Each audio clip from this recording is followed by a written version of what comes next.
D'ailleurs, pour vous illustrer la puissance de ce réseau, connaissez-vous l'histoire de Madame Pompidou, la partouzeuse?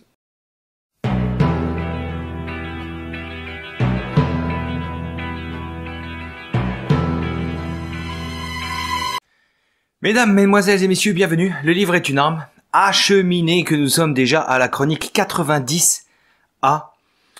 Oui, vous l'avez compris, 90A, ce qui signifie que le livre était particulièrement dense, jalonné d'informations à côté desquelles je ne pouvais passer.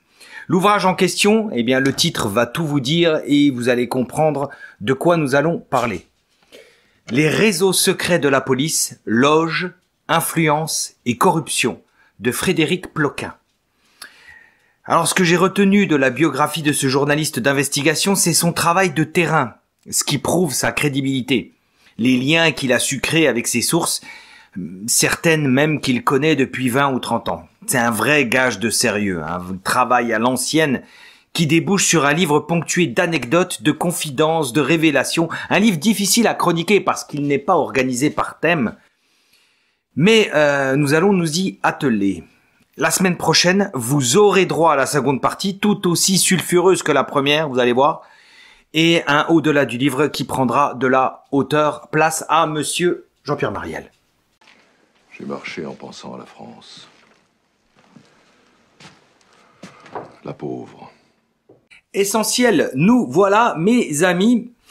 L'ouvrage débute par une galerie de portraits d'hommes influents qui réussirent à mêler vie politique et vie maçonnique, dirons-nous. L'influence des loges sur la police française ne date pas d'hier. Déjà du temps du général de Gaulle, Raymond Sasia, c'est de lui dont nous allons parler en premier, en 1961, prit une importance considérable. Après avoir gagné la confiance du général et de son épouse, les emmenant partout, comme à la messe tous les dimanches, les protégeant avec humilité et professionnalisme, le gorille n'eut aucun problème à se recaser à la mort du dit général de Gaulle. Son ancrage au sein de la Grande Loge nationale de France, la GLNF, donc quand je dirai dans cette chronique GLNF, c'est pour éviter de répéter, donc on a deux grandes loges, la GLNF et le GO, le Grand Orient. Donc quand je dirais Grand Orient, GO, GLNF, Grande Loge nationale de France. Donc son ancrage au sein de la Grande Loge nationale de France lui ouvrit les portes comme sésame. Il est envoyé en mission au Gabon auprès d'Omar Bongo, né Albert Bernard, oui, Omar Bongo s'appelle en réalité Albert Bernard, puis deviendra un intime du roi du Maroc Hassan II et de politiciens français comme Jox. Il faut dire que Monsieur Sasia était un pilier d'une loge extrêmement influente, dont nous parlerons plusieurs fois, une loge dans la loge, si vous voulez, la lyre de Salomon, où l'avenir du pays est, sans exagération aucune, l'avenir du pays y est discuté, débattu et même planifié. En fait, pour illustrer le propos, sachez que jusqu'en 1990, le badge d'entrée au ministère de l'Intérieur était décoré d'une mosaïque de la cathédrale de Chartres. Par référence catholique, pensez-vous? Par culture chrétienne, imaginez-vous? Non, que nenni, mes amis. En réalité, cette mosaïque qui représente de nombreux chemins donnant l'impression de diverger, mais qui convergent tous in fine au même endroit, cette mosaïque donc symbolise tous les réseaux occultes paraissant s'opposer, mais qui, finalement, se rejoignent tous. 3 corps de métier, mais un seul dans la maçonnerie. Comprenez? Mais les renseignements généraux sont sous la coupe des frères. Michel Barouin en est le meilleur exemple. Il entre au Grand Orient et, en parallèle, il devient patron de la GMF, la garantie mutuelle des fonctionnaires, et de son colossal trésor. Barouin mène donc un double cursus, une sorte de double carrière. D'ailleurs, il deviendra grand maître en 1977 et fera entrer au sein de la GMF ses amis policiers maçonnisés. Aussi proche de Chirac que de Mitterrand, oui, c'est l'avantage de la franc-maçonnerie, planant au-dessus des politiques, elle ignore les clivages. Les clivages, c'est pour les goïms. Il décédera dans un accident d'avion en 1987, dans lequel se trouvait tout l'état-major de la GMF. C'est fou, Bon, accident, disons qu'il y avait un petit peu trop d'eau mélangée au kérosène dans le réservoir, voilà. Ça arrive, hein, les accidents. Barouin, il faut dire, avait mis le nez dans la France-Afrique, c'est-à-dire les réseaux Focard, qui avaient utilisé la franc-maçonnerie pour créer des réseaux en Afrique et en faire ressortir les frères. Seulement Focard et la France-Afrique, c'est la GLNF, pas le GO. Voilà, il y a toujours cette opposition en France entre la GLNF et le GO, le Grand Orient. Vous comprenez? Cette grande loge nationale de France qui n'hésita pas en 1996 à créer des contacts avec la loge P2 italienne. Donc on a des stratégies qui sont différentes entre la GLNF et le Grand Orient. Et comment ne pas évoquer, dernier portrait, Alain Bauer. Voilà, dans cette introduction, dans ce premier chapitre, Sassia, Barouin, Bauer. Voilà, trois figures qui représentent l'intérieur en France et aussi la maçonnerie. Donc Alain Bauer, c'est le spécialiste en criminologie du territoire français. Vous le voyez partout, c'est celui qu'on interroge, voilà, il apparaît comme spécialiste. Monsieur Bauer s'est toujours rêvé souffler à l'oreille des ministres de l'Intérieur de la République. Grâce à une réforme mise en place par Chevènement, il devient incontournable au point de s'afficher comme un très proche de Sarkozy, puis du ministre de Hollande, Manuel Valls, qui le fait entrer dans sa propre loge du Grand Orient, l'infini maçonnique. Ça, c'est la loge de Manuel Valls, l'infini maçonnique. Bauer a le beau goût, non, il n'a pas de bon goût, pardon, il a le bas goût du maçon.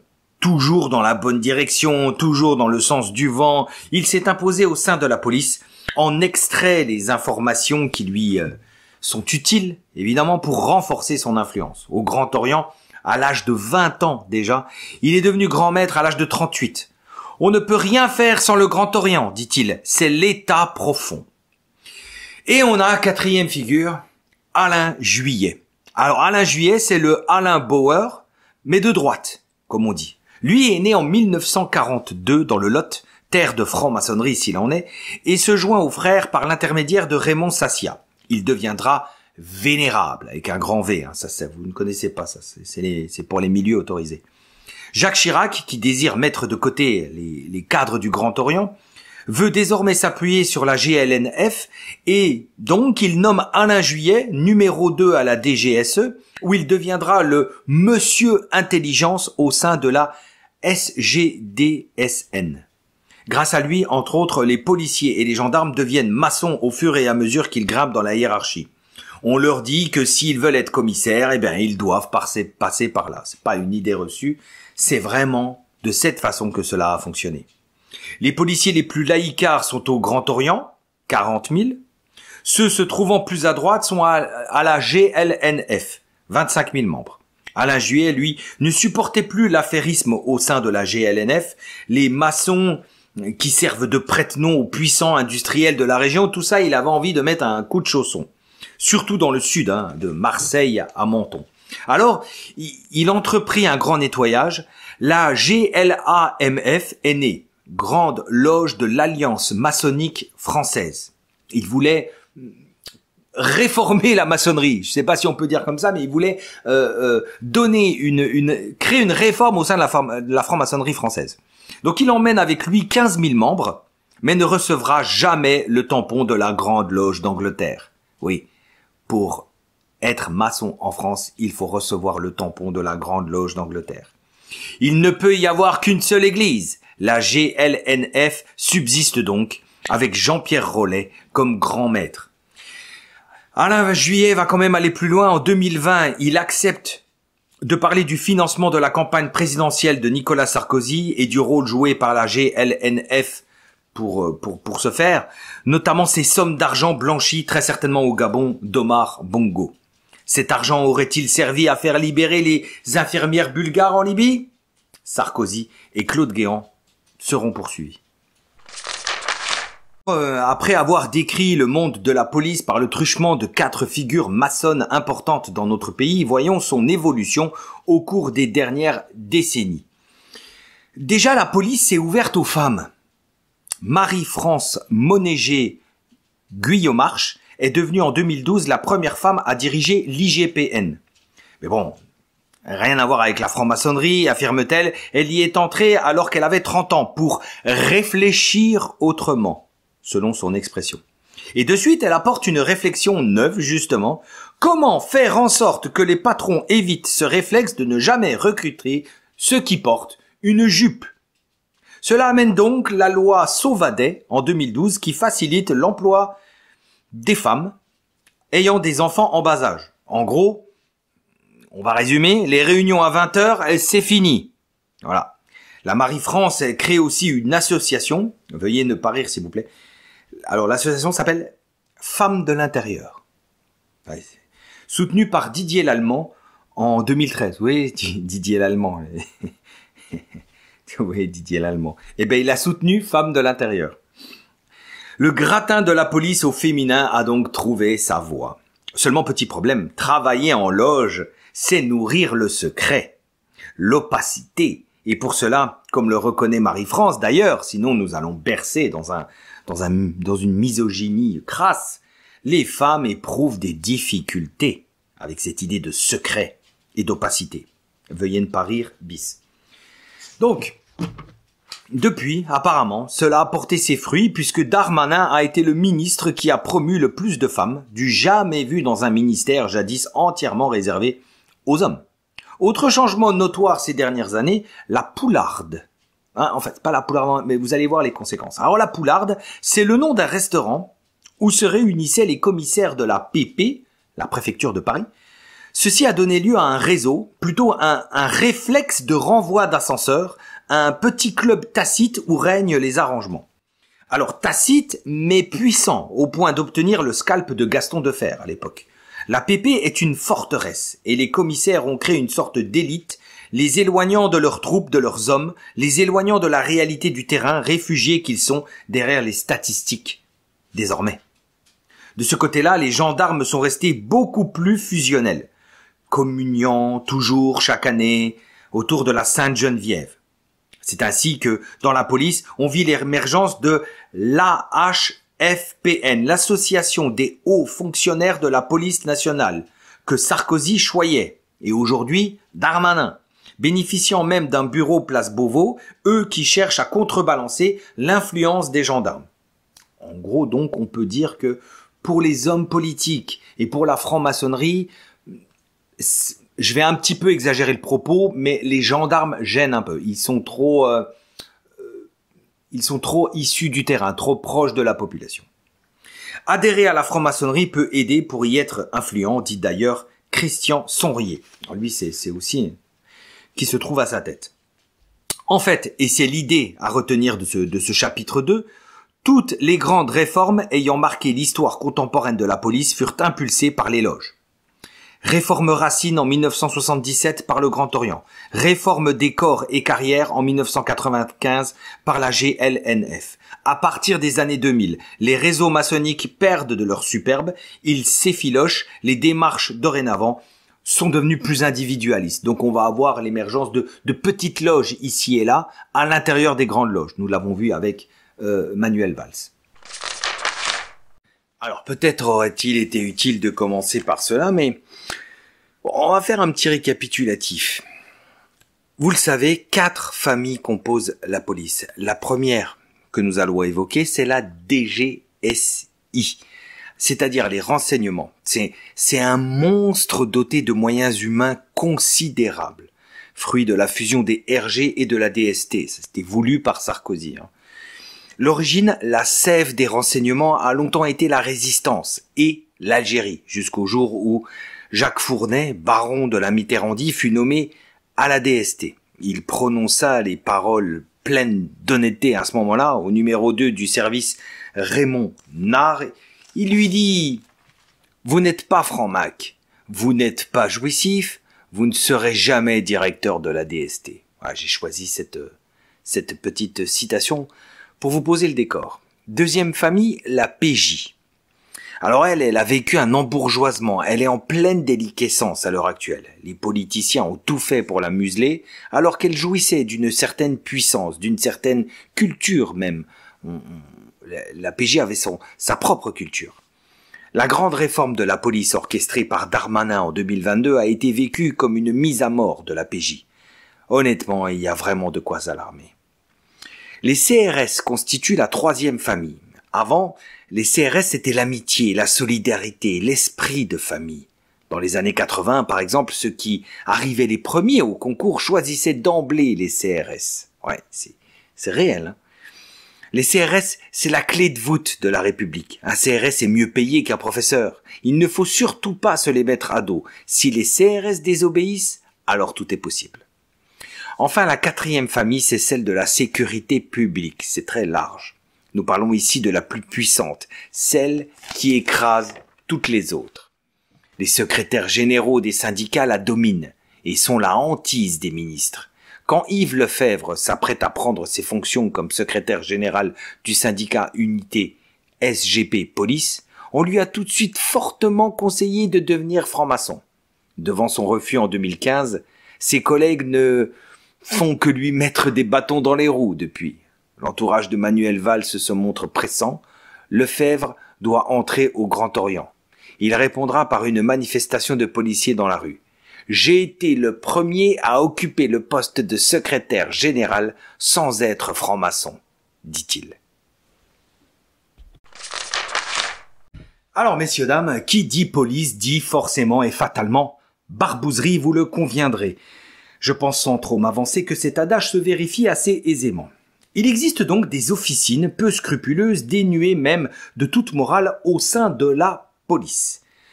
Parlons du SAC en premier lieu, le service d'action civile de Pierre de Bizet, officine totalement anticommuniste à la base, véritablement gaulliste et par ailleurs adepte du parrainage, comme dans les sociétés secrètes. Vous voyez donc les liens entre police et franc-maçonnerie se conservent même dans les réflexes et l'organisation. En 1981, son second, donc le second du SAC, Jacques Massier, fut assassiné sans ménagement avec femme et enfants en pleine rue, certainement par les réseaux de la Mitterrandie. Il faut dire que le SAC avait pris une importance considérable. Il fallait atténuer sa puissance croissante. Seulement, oui, parce qu'avant cette fin tragique, le SAC prospérait en France. Personne n'osait enquêter sur eux, personne, en fait, et un peu comme s'il possédait un permis de tuer sur le territoire. On l'a vu par exemple avec Robert Long. Alors Robert Long, il fut éliminé sans pitié après avoir compté fleurette assidûment à Madame Bongo en 1979. Ok, je vous fais l'histoire. Donc en gros, le gars Robert Long, je ne sais plus quel était son état, il est tombé sous le charme de Madame Bongo, il est parti lui compter fleurette, il voulait, se rapprocher intimement d'elle, ou si ce n'était pas déjà le cas, eh bien c'était mauvais pour les affaires de la France, et le SAC l'a éliminé. Voilà, c'est comme ça que ça fonctionne. Vous voyez ? Faut dire que le SAC doit son existence à une alliance avec les grands mafieux corses des années 50. Ouais, mafieux et politiques, main dans la main, hein, c'est un peu le thème de ce livre. L'on y retrouve les Pasqua, les Peretti, les Sanguinetti, les Marchiani, les Secaldi, les Sanguinettes, les Marchian, les Secaldi. Oui, il faut le dire à la Corse, hein. On sait jamais.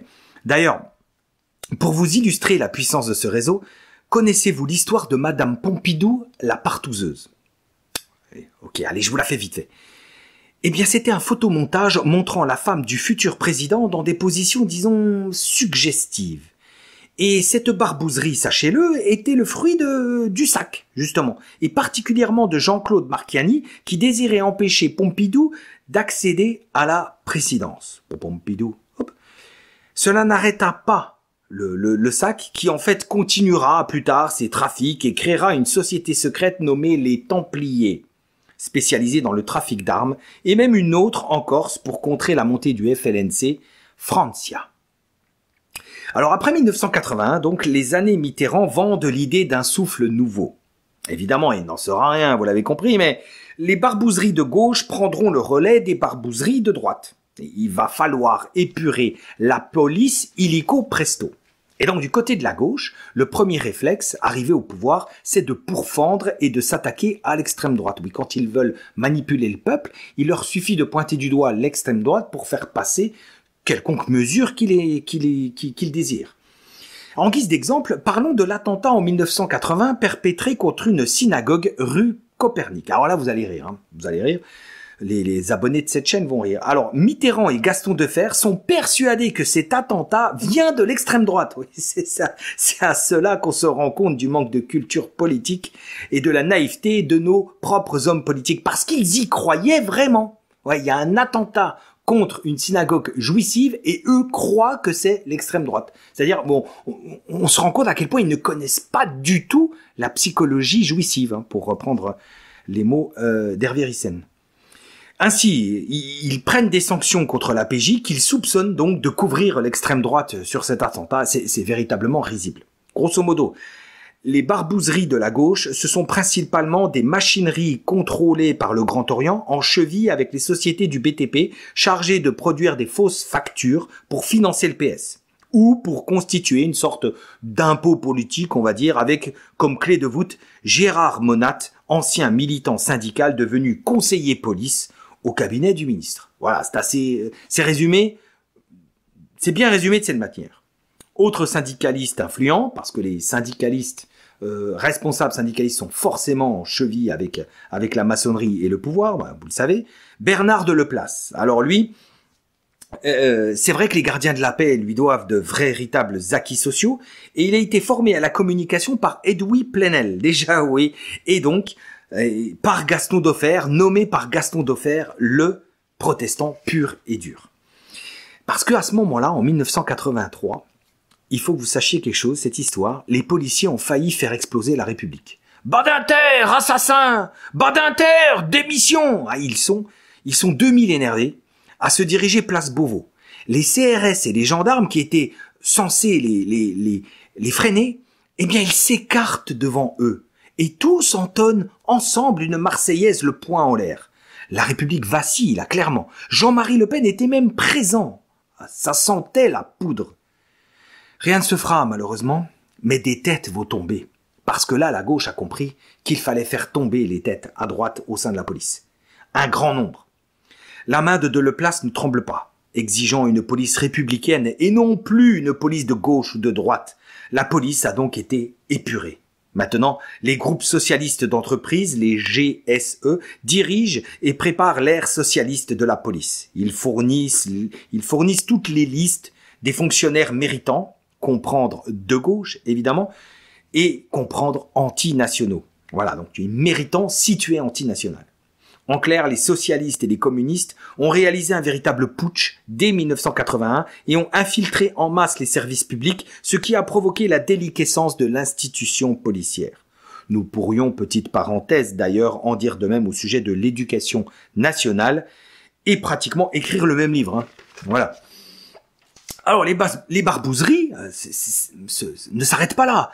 Les barbouzeries, ce sont aussi ces pelotons voltigeurs, ces CRS à moto qui s'arrêtent pour infliger des soufflets selon leur bon vouloir, ce qui mena d'ailleurs à la mort de Malik Oussekine. Pour ceux qui sont plus vieux et qui ont grandi avec cette histoire, ça a été un scandale à l'époque.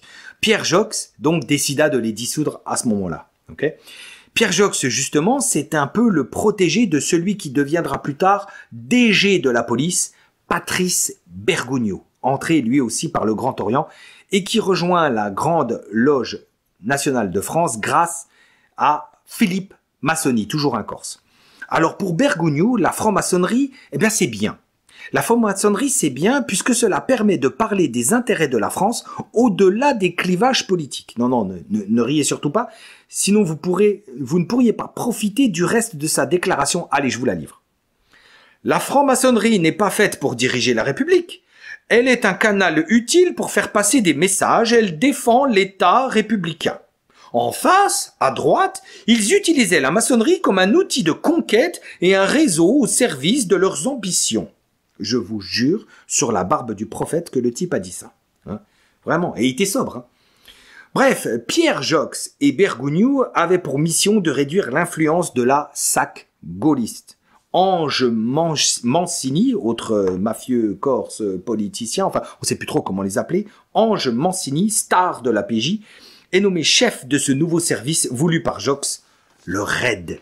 Ainsi, Pierre Bergogneau pour aider Mitterrand en 1988, va créer une boîte de pensée, le groupe Louvre.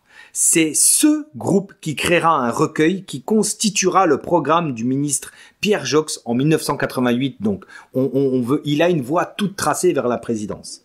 Groupe d'ailleurs surveillé en catimini par Charles Pasqua qui lui a peur de cela. Par ailleurs, cette boîte de pensée en constante innovation, le progressisme constant, dirais-je, le progressisme jamais rassasié, concocte la future équipe du gouvernement, dresse la liste des 25 commissaires à promouvoir en tant qu'inspecteur général. Tous seront validés par Pierre Joxe. Tous. L'idée maintenant, c'est que la police, c'est la gauche. Voilà. L'intégration des femmes entraîne la police vers plus d'humanisme selon eux. Maintenant, la gauche, elle, va s'attaquer aux origines de la délinquance et ne cherchera pas de bouc émissaire, comme l'a toujours fait la satanée droite. L'origine seulement. Ok? Bon, enfin, cela n'a pas empêché Bergogneau de mettre des bâtons dans les roues d'Eva Joly, la gauchiste, qui enquêtait sur Alfred Sirven. Alors, terminons ce chapitre. Terminons cet opus avec le chapitre justement des barbouzeries de droite. Parce qu'après les barbouzeries de gauche, en fait, c'est l'histoire de la République, hein. Barbouzerie de droite, barbouzerie de gauche, s'enchaînent et se tirent dans les pattes en fait, comme si l'une était responsable de l'autre. Au milieu des années 80, la droite revient aux affaires. Et comme le prouvent certaines déclarations de Jacques Chirac, pestant contre la délinquance galopante, principalement étrangère, Charles Pasqua aperçoit un boulevard s'ouvrir devant lui et devant ses manigances, flanqué de Robert Pandreau.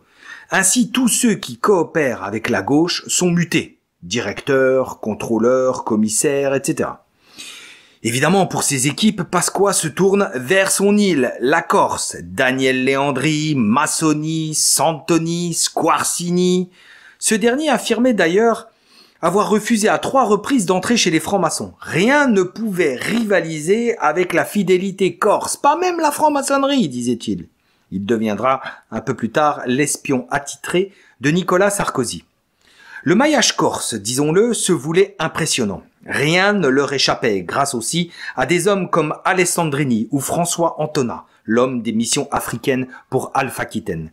Sans oublier Charles Marchionni, chargé par Pasqua de constituer un réseau parallèle aux services secrets. Oui, parce que Pasqua croit fortement en sa destinée élyséenne. Pour ce faire, notre ami corse mise beaucoup sur l'Afrique, le trafic d'armes avec l'Algérie aussi. Ainsi, il entend transformer la société française d'exportation du ministère de l'Intérieur en machine à cash qui accueille les commissions occultes. Vous avez vu, pour la gauche, c'était le BTP. Là, c'est la société d'exportation du ministère de l'Intérieur. Donc, c'est toujours une manière pour eux de trouver des financements pour mettre en avant leur campagne. Voilà. On l'a vu, Sarkozy avec la Libye. En fait, c'est toujours les mêmes manigances. Il est murmuré d'ailleurs que Marchionni se serait allègrement servi sur la rançon lors de la libération des otages français au Liban. On en parlait justement avec Georges Ibrahim Abdallah dans les nouvelles dernièrement.